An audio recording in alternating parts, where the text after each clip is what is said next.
Salam alaikum à tous, j'espère que vous allez bien. Je voulais qu'on parle d'une sourate qui s'appelle la sourate Al-Kafirun, qui est donc une sourate essentielle du Coran qui a été révélée durant la période mécoise pour enseigner aux croyants l'importance de croire en un seul Dieu et de rejeter l'idolâtrie. Cette sourate, en fait, elle souligne également l'importance de la tolérance religieuse et de la coexistence pacifique entre les religions, tout en invitant chacun à pratiquer sa religion sans imposer sa foi aux autres. L'analyse approfondie des 6 versets de cette sourate permet en fait de mieux comprendre les enseignements clés de l'islam, notamment la foi en un Dieu unique, le rejet des idoles et surtout la tolérance religieuse.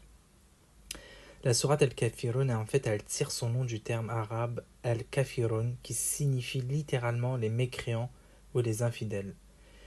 Et dans le contexte du Coran, ça désigne en fait les personnes qui refusent de reconnaître l'unicité et la souveraineté d'Allah et qui s'abandonnent au polythéisme et à l'idolâtrie.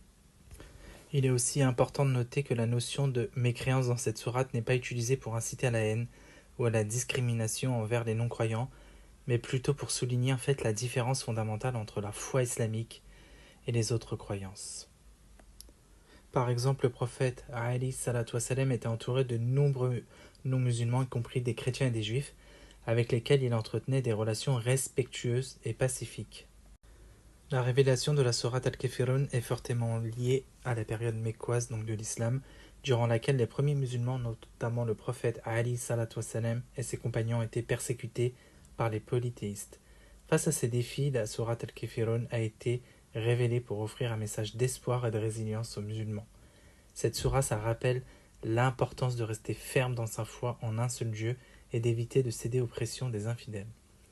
La sourate Al-Kafirun, elle aborde la question des infidèles qui désignent les personnes ne croyant pas en l'islam et à la foi monothéiste.